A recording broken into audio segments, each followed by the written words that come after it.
Hello students, कैसे हैं आप सब। आशा करती हूँ आप अच्छे होंगे और अच्छे से अपनी पढ़ाई कर रहे होंगे। मैं मोनिका रावत आपका स्वागत करती हूँ आईसीटी वर्चुअल क्लासरूम देहरादून में। बच्चों, आज हम क्लास 11th का जो आपका सब्जेक्ट है फिजिक्स, उसका जो चैप्टर है वर्क एनर्जी एंड पावर, इसे हम स्टार्ट करने जा रहे हैं। अगर हम वर्क यानी कार्य की बात करें तो कार्य के कॉन्सेप्ट को आपने प्रीवियस क्लासेस में भी पढ़ा है।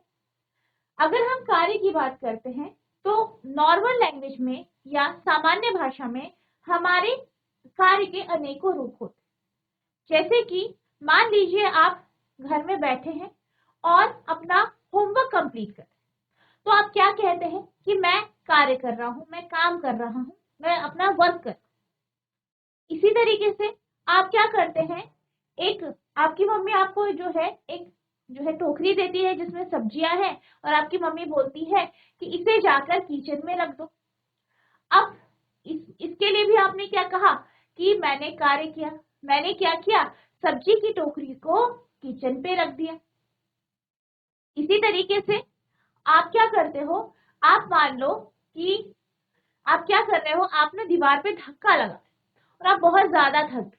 ठीक है, धक्का लगाते लगाते आप बहुत ज्यादा थक गए और आपने क्या कहा, मैंने बहुत कार्य कर। ठीक है, तो यहाँ पे जितने भी हमने कार्य किए हैं, आपने क्या कहा कि कार्य हो गया है। और इन्हीं सब सारी जो स्थितियां हैं, सब में आप थक जाते। ठीक है, आप जो है सब्जी की टोकरी को एक जगह से दूसरी जगह ले जाते हैं, किचन में ले जाते हैं, तो आप थक जाते हैं। इसी तरीके से आप दीवार पर धक्का मारते हैं तो आप थक जाते हैं। और इसी प्रकार से जैसे हमने स्टार्टिंग में बात की कि आप पढ़ाई कर रहे हैं, पढ़ाई करते हैं 2 घंटे 3 घंटे तक पढ़ाई करते हैं, तो पढ़ पढ़ के आप थक जाते और आप क्या कहते हैं, मैंने बहुत काम कर लिया, मैंने बहुत कार्य कर लिया। लेकिन जब हम साइंटिफिक तौर पर या वैज्ञानिक रूप में जाते हैं, तो अगर हम इन तीनों क्राइटेरिया की बात करें तो पहली क्राइटेरिया क्या थी, आप एक जगह बैठे हैं, आप पढ़ाई कर रहे हैं, किताबें पढ़ रहे हैं। ठीक है, तो इस क्राइटेरिया को अगर हम साइंटिफिक तौर पे देखेंगे तो यहाँ पे ये कहा जाएगा कि आपने कोई भी कार्य नहीं किया, जबकि आप बेहद थक चुके हैं, बहुत थक चुके हैं, बैठ के आपकी कमर दर्द हो गई, आप बेहद थक चुके हैं, लेकिन फिर भी वैज्ञानिक तौर पर हम ये कहेंगे कि आपने कोई भी कार्य नहीं किया है। दूसरा एग्जाम्पल था कि आपने क्या किया, सब्जी की टोकरी ली और आप अपने किचन तक लेके गए। अब आपने क्या किया, उसे एक कमरे से दूसरे कमरे में लेके गए। यहाँ पर इस कंडीशन में अगर हम वैज्ञानिक या साइंटिफिक तौर पर बात करें तो इस केस में आपने क्या किया है, कार्य किया। थर्ड केस की बात कर लेते हैं। थर्ड केस में हमने क्या कहा कि आपने एक दीवार पे धक्का दिया, बहुत ज्यादा फोर्स लगाया, बल लगाया, धक्का लगाया, अब बहुत थक गए। इसको अगर हम साइंटिफिक तौर पर कहेंगे तो यहाँ पे भी कार्य नहीं हुआ। ठीक है, तो तीन हमने क्राइटेरिया देखे। तीनों क्राइटेरिया में हमने क्या कहा कि जो पहला क्राइटेरिया था जिसमें आप क्या करते हैं, आप बैठकर अपना चैप्टर तैयार कर रहे हैं, लेकिन यहाँ पे हमने क्या कहा, साइंटिफिक तौर पर ये कार्य नहीं हुआ है।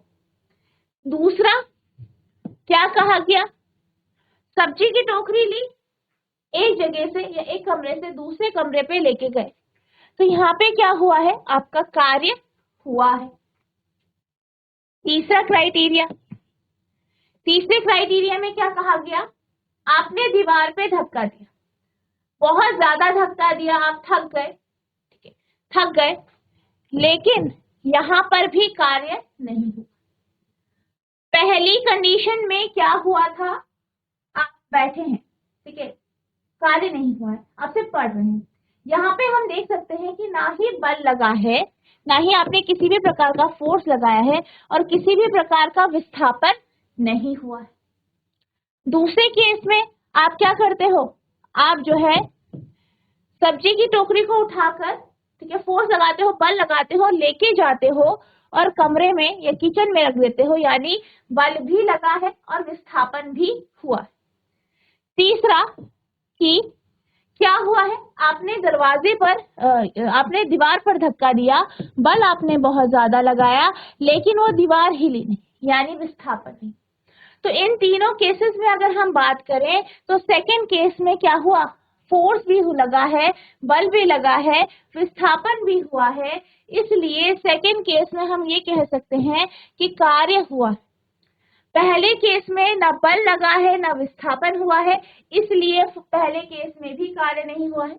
और तीसरे केस में बल लगा था पर विस्थापन नहीं हुआ था, इसलिए हमने यहाँ पे भी कहा कि यहाँ पे कार्य नहीं हुआ है। तो बेसिक लैंग्वेज या बेसिक साइंटिफिक लैंग्वेज में वैज्ञानिक तौर पर हम कार्य को किस तरीके से परिभाषित करते हैं, जब भी किसी वस्तु पे या किसी भी बॉडी पर का जो है बल लगाया जाता है, बल लगता है और उस बल के कारण विस्थापन होता है, तो हम ये कह सकते हैं कि कार्य हुआ। क्या कहा मैंने? कोई वस्तु है, कोई ऑब्जेक्ट है, उस पे बल लगाया, फोर्स लगाया, फोर्स लगाने के कारण क्या हुआ? विस्थापन हुआ। तो हम ये कह सकते हैं कि क्या हो रहा है? आपका कार्य हुआ। ठीक है, तो साइंटिफिक तौर पर तभी कार्य माना जाता है जब बल लगाया जाता है और उस बल के कारण विस्थापन हो। ठीक है, तो in physics work refers to mechanical work. ठीक है, तो फिजिक्स में जब भी हम कार्य की बात करते हैं तो कार्य कैसा होता है? कार्य को हम भौतिक कार्य के रूप में जानते हैं। साइंटिफिकली भौतिक रूप में अगर हम कार्य की बात करते हैं तो कार्य क्या है? यांत्रिक कार्य। ठीक, जिसमें क्या होता है?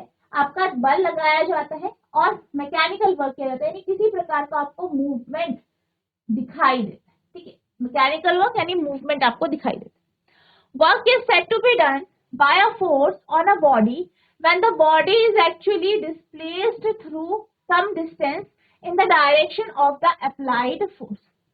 तब कहा जाता है कि कार्य हुआ है। कार्य तब कहा जाता है कि हुआ है जब वस्तु पे बल लगाया जाता है, फोर्स लगाया जाता है और उस बल के कारण वास्तविक तौर पर वस्तु का विस्थापन होता है। जैसे हमने बात की थी सब्जी की टोकरी की कि आपने उस पर बल लगाया, दूसरे कमरे तक ले, इसी प्रकार से हम एक उदाहरण ले सकते हैं। जैसे कि मान लीजिए आपके पास एक लकड़ी का क्या है, टुकड़ा है, उसे आपने क्या करा? टेबल पे रखा। लकड़ी का टुकड़ा लिया, उसे आपने क्या किया? टेबल पे रखा, एक लकड़ी का गुटका ले लिया। ठीक है, अब उसे कहाँ पे रखा हमने? ए पोजीशन में। ठीक है, ए पोजीशन में रखा। अब यहाँ पे आपने क्या किया? इस पे बल लगाया, फोर्स लगा दिया। ठीक है, फोर्स लगा, फोर्स लगाया। अब इस फोर्स के कारण क्या हुआ? मान लीजिए इस पे फोर्स लगाया है, ये है आपकी वस्तु, टेबल पे है, ए पोजीशन पे है, फोर्स लगाया, बल लगाया, बल के कारण क्या हुआ? विस्थापन हुआ और वस्तु बी स्थिति तक पहुंच गई। ए स्थिति पे थी, बल लगाया, बी स्थिति तक पहुंच गई। विस्थापन जो हुआ वो एक्स दूरी का विस्थापन। ए स्थिति पे थी, फोर्स लगाया, इस फोर्स के कारण ये जो वस्तु है वो ए स्थिति से बी स्थिति की ओर चली गई, यानी क्या हुआ है? यहाँ पे वर्क हुआ है, यानी कार्य हुआ है। तो वर्क कब किया जाता है, कार्य कब होता है? जब बल लगता है और बल के कारण क्या होता है? विस्थापन होता है। ठीक है, भौतिकी में कार्य यांत्रिक कार्य को संदर्भित करता है। किसी पिंड पर बल द्वारा किया गया कार्य तब कहा जाता है जब पिंड वास्तविक में लगाए गए बल की दिशा में कुछ दूरी तक विस्थापित होता है। अब यहाँ पे हमने किसकी बात करी? हमने वर्क की बात करी, कार्य की बात करी। और अभी हमने कुछ एग्जाम्पल्स देखे, 3 उदाहरण देखे, जिसमें हमने क्या कहा कि किस किस कंडीशन में आपका कार्य होता है। क्या कहा? जब आपका बल नहीं लगता, विस्थापन नहीं होता, ऐसी कंडीशन में ये कहा जाता है कि कार्य नहीं हुआ है।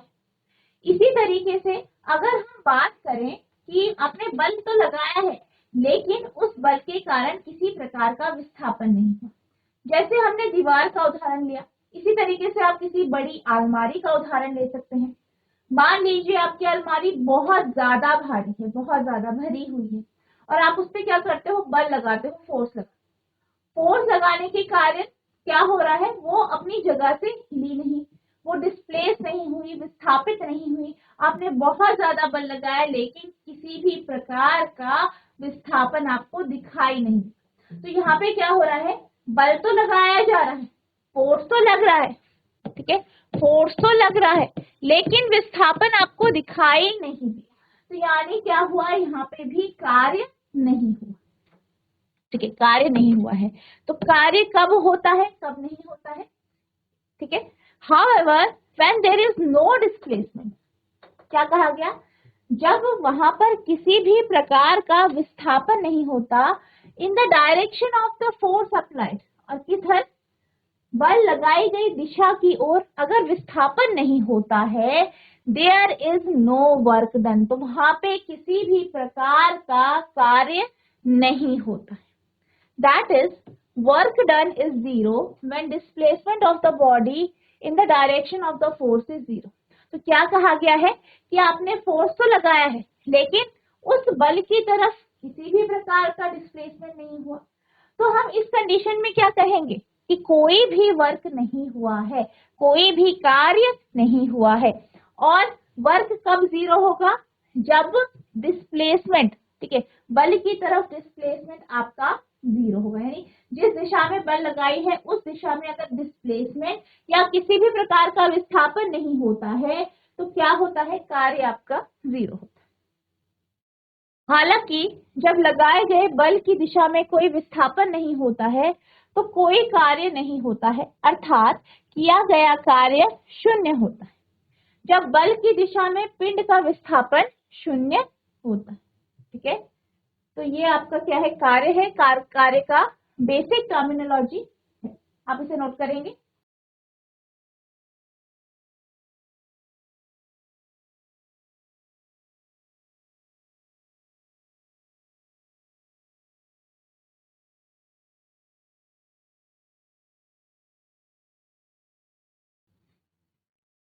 ठीक है, अब हम इसे मैथमेटिकली देखते हैं कि आखिर कार्य को आप किस तरीके से जो है इसके फॉर्मूला को डिराइव, ठीक है।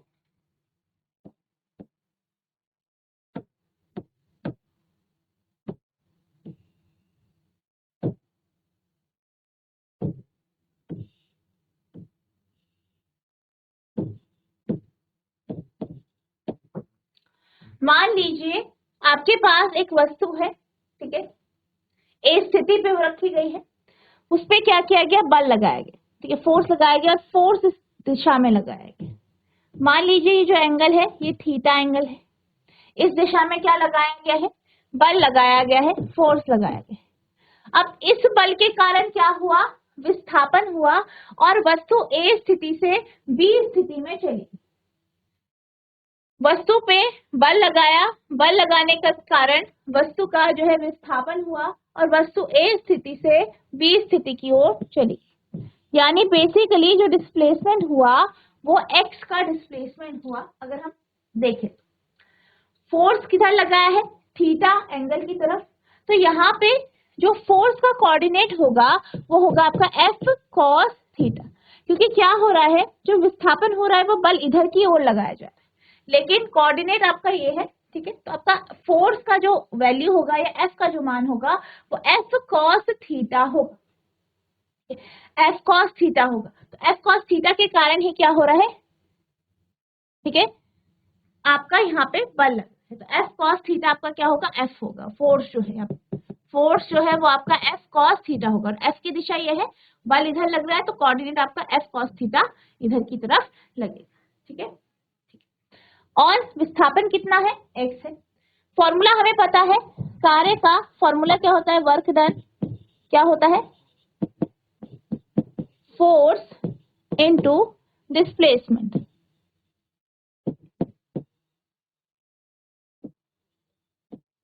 फोर्स यानी बल यानी एफ कॉस थीटा, ठीक है, बल, ये एफ इधर लग रहा है तो यहाँ पे इसका जो कोऑर्डिनेट जो इसका ये टर्म होगा आपका एफ कॉस थीटा इधर की तरफ होगा, ठीक है, और एफ साइन थीटा आपका इधर की तरफ होगा, ठीक है। तो इस ये वाला जो आपका जो है इसके कारण, ये एफ कॉस थीटा के कारण ही डिस्प्लेसमेंट हो रहा है, इसलिए यहाँ पे फोर्स की वैल्यू आ गई आपकी एफ कॉस थीटा। डिस्प्लेसमेंट कितना है, एक्स, ठीक है, ये होगा। तो यानी आपका जो वर्क होगा वो होगा F cos, F x cos theta, F into x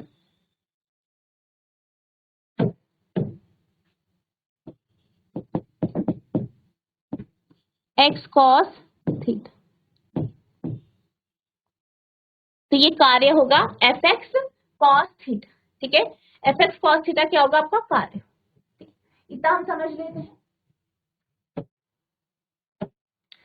आप लिखेंगे if theta is the angle which f makes with positive x axis of the displacement, क्या कहा गया है कि अगर f जो है, f क्या है, बल है, और ये जो बल है वो x एक्सिस के साथ थीटा एंगल बनाता है, then the component of f is then the component of f in the direction of displacement is given by f cos theta।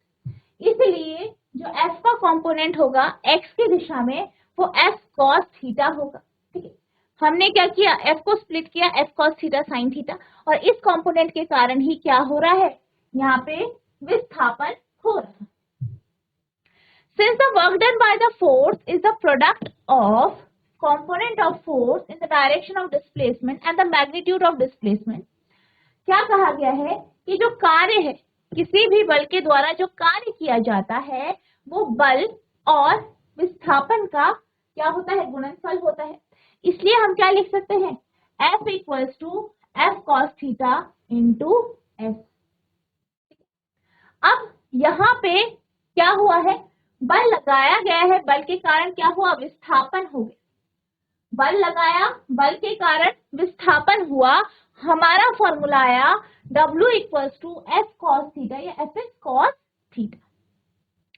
अब मान लीजिए कि जब आपका क्या होता है, फोर्स यहाँ पे थीटा एंगल में ना लगाकर सीधा लगाया जाता है, यानी एक्स अक्ष के समानांतर, पैरेलल।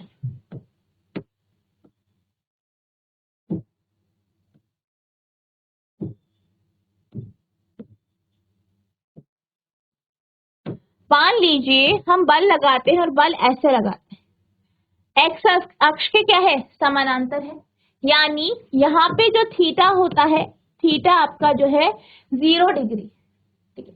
क्या किया है हमने, बल लगाया है और बल कैसा है, एक्स अक्ष के समानांतर, किसके समानांतर, एक्स अक्ष के समानांतर, ठीक है, बल लगाया है। तो यहाँ पे आपका थीटा हम 0 लेंगे, तो जब आपका बल उसी दिशा में लगाया जाता है, ठीक है, एक ही मतलब जैसे आपने बल लगाया और उसी दिशा में डिस्प्लेसमेंट होता है, बल भी इधर ही हुआ, डिस्प्लेसमेंट भी इधर हुआ, यानी एंगल कितना आया, थीटा कितना आया, 0 डिग्री, ठीक है, यानी थीटा का मान कितना आया, 0 डिग्री। तो अगर आप यहाँ पे एफ कॉस थीटा पे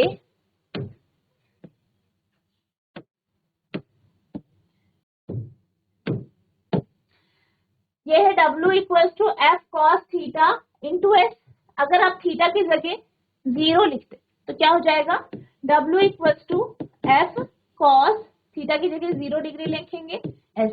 अब यहाँ पे कॉस 0 कितना होता है, 1 होता है, यानी W equals to F S हो जाएगा, क्योंकि आपका 1 हो जाएगा, तो F into S, W equals to F into S, ठीक है। तो ये आपका क्या हो जाएगा, कार्य यानी वर्क डन।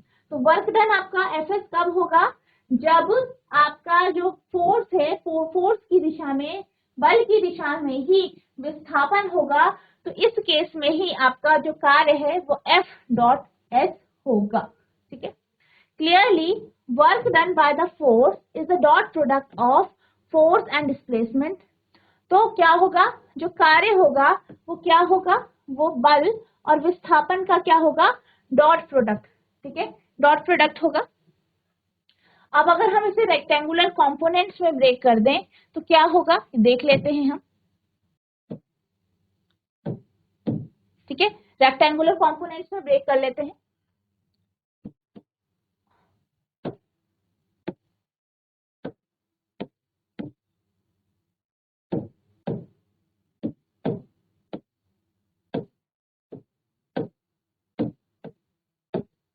ठीक है। रेक्टेंगुलर कंपोनेंट में ब्रेक करते हैं तो f बराबर है एफ एक्स आई कैप, ठीक है। f को आप ब्रेक करेंगे एफ एक्स आई कैप, यानी x एक्सिस में एफ एक्स होगा, एफ जे कैप एफ वाई, के कैप एफ जेड, ठीक है। तो ये हमने क्या किया, इसको ब्रेक कर दिया, तोड़ दिया rectangular component.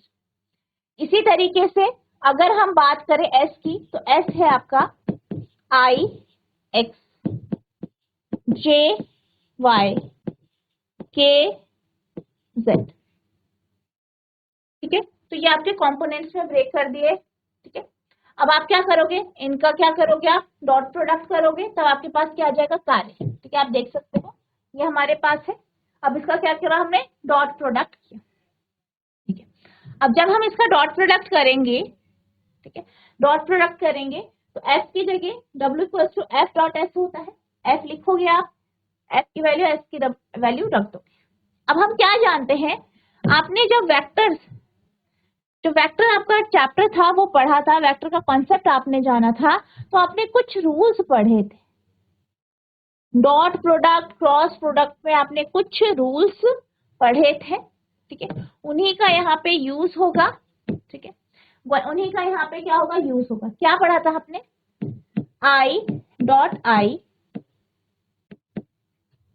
J dot J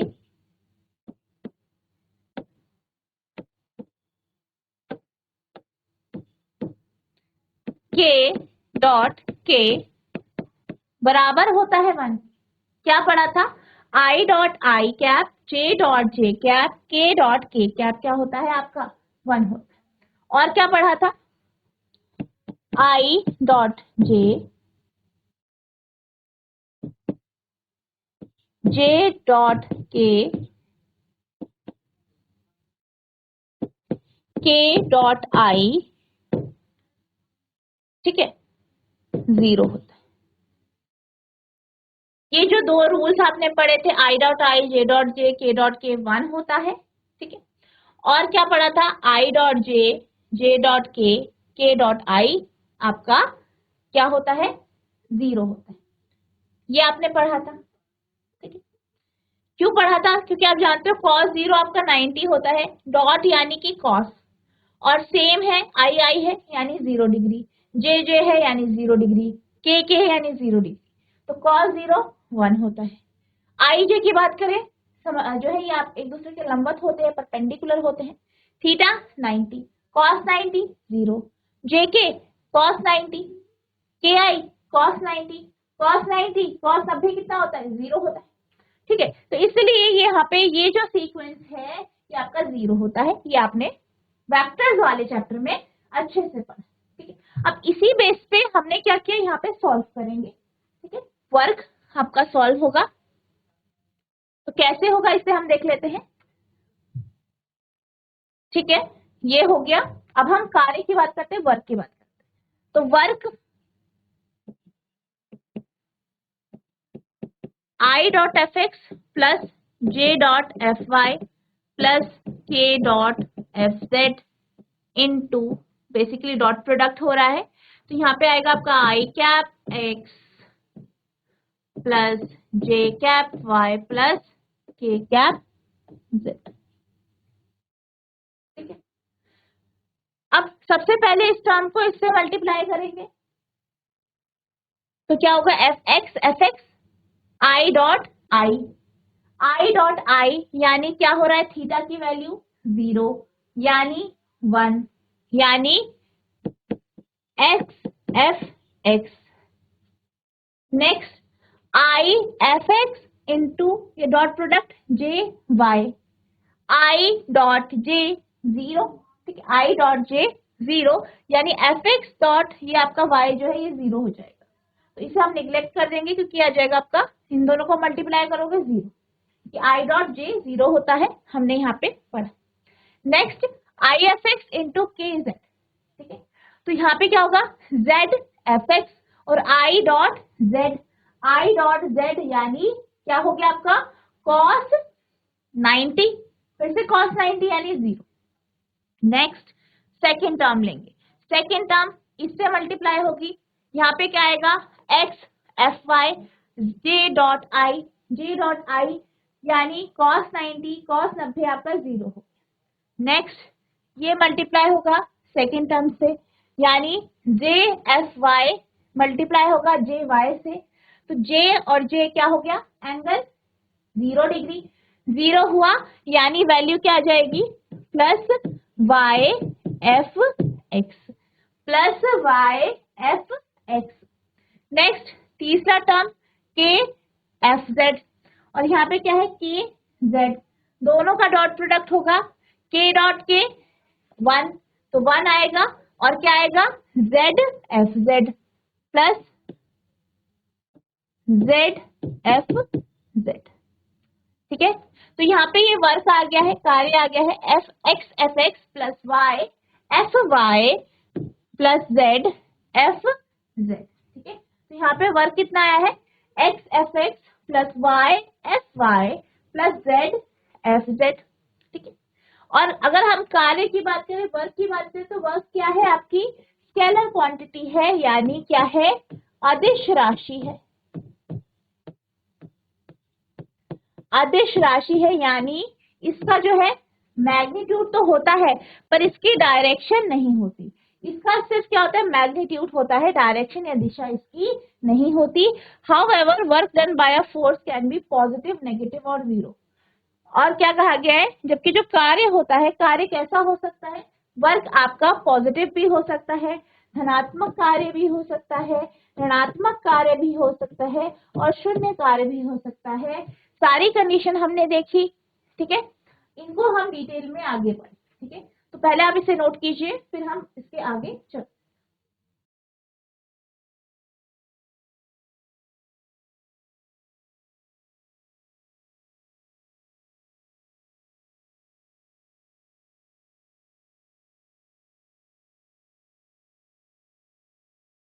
अब हम चलते हैं आगे। ठीक है, नेक्स्ट क्या है dimension and units of work, यानी कार्य का की विमा क्या है, विमा बतानी है आपको कार्य की, कार्य की विमा और मात्रक, कार्य की विमा यानी डायमेंशन और मात्रक यानी यूनिट। कार्य वर्क, वर्क का फॉर्मूला क्या होता है फोर्स इनटू डिस्प्लेसमेंट, कार्य बराबर होता है, कार्य बराबर बल गुणा गुणा डिस्टेंस या विस्थापन।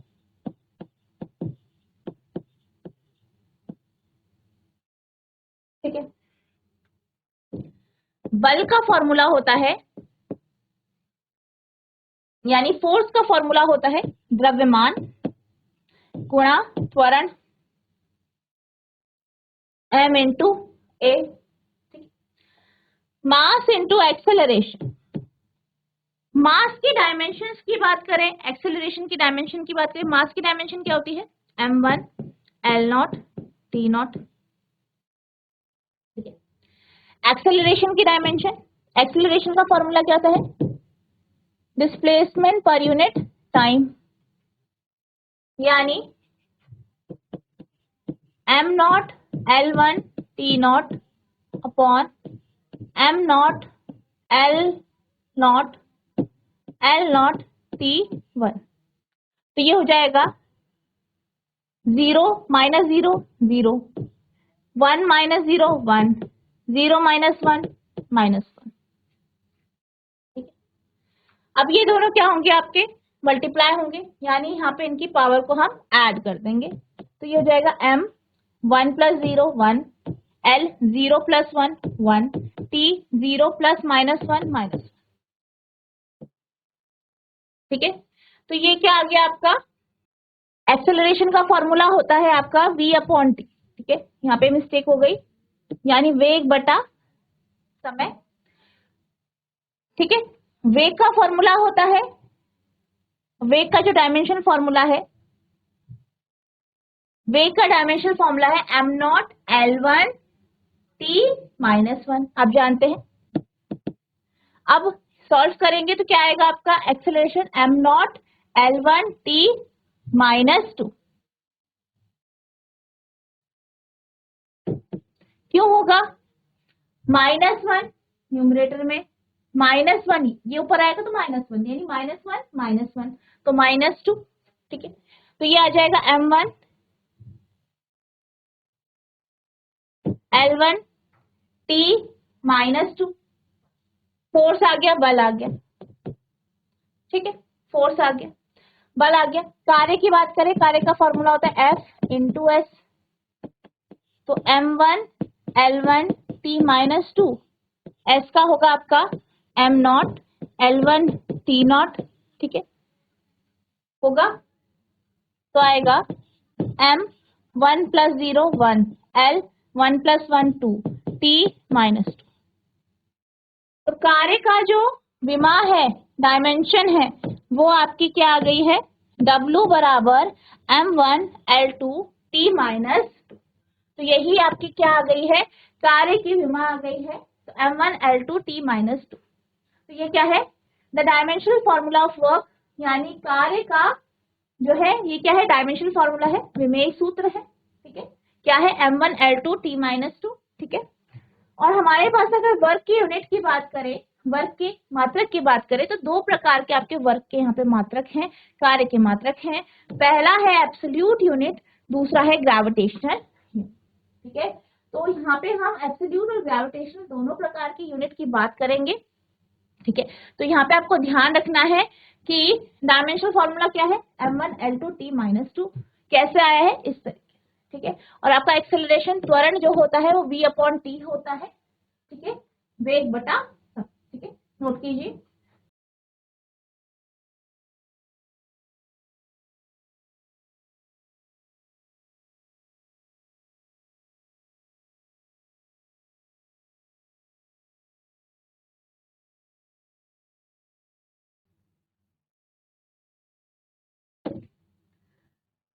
अब हम यूनिट्स की बात करते हैं। सबसे पहले हम बात करेंगे absolute units. Basically absolute units हैं जिनका हम डेली यूज करते हैं। तो एब्सोल्यूट यूनिट की अगर हम बात करें तो कार्य की जो एब्सोल्यूट यूनिट है आपकी दो है। एक है आपकी जूल, जो कि आपकी एसआई यूनिट कहलाती है, यानी एसआई मात्रक कहलाती है। दूसरा है आपका अर्थ, ERG, ठीक है, अर्ग, ठीक है।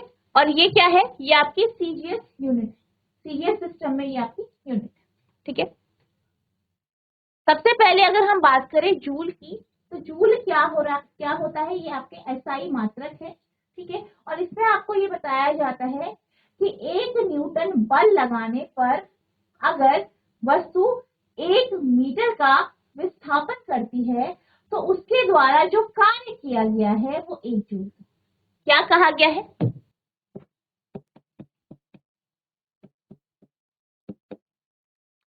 कहा ये गया है कि जब भी वस्तु पर 1 न्यूटन का बल लगाया जाता है और इस 1 न्यूटन के बल के कारण 1 मीटर का विस्थापन होता है, तो जो कार्य किया गया है वो 1 न्यूटन मीटर का कार्य होता है, जिसे आप 1 जूल भी कहते हैं, ठीक है, जिसे आप 1 जूल भी कहते हैं। तो ये क्या है? आपकी जूल। और ये क्या है? एक प्रकार की आपकी एब्सोल्यूट यूनिट, एसआई मात्रक, ठीक है। Joule, it is the absolute unit of work in the SI system of units. यानी जूल क्या है? ये एब्सोल्यूट यूनिट है वर्क की, कार्य की, एसआई सिस्टम में। Work done is said to be 1 joule when a force of 1 newton actually moves a body through a distance of 1 metre in direction of applied force. क्या कहा गया है? कार्य किया जाता है। कब किया जाता है कार्य? जब 1 जूल, कार्य कब किया जाता है? जब 1 न्यूटन का बल लगाया जाता है और उस 1 न्यूटन के बल के कारण 1 मीटर का क्या होता है? विस्थापन होता है, और उसी दिशा में होता है जिस दिशा में बल लगाया गया। जूल यहाँ इकाइयों की एसआई प्रणाली में कार्य की पूर्ण इकाई है। किया गया कार्य 1 जूल कहा जाता है जब 1 न्यूटन का बल वास्तव में लागू बल की दिशा में 1 मीटर की दूरी के माध्यम से शरीर को स्थानांतरित करता है। 1 जूल बराबर 1 न्यूटन गुणा 1 मीटर cos 0, यानी 1 न्यूटन मीटर, यही आपका क्या कहलाता है? 1 जूल कहलाता है, ठीक है। तो यहाँ पे आप इस तरीके से लिखेंगे, आप इसे नोट करें।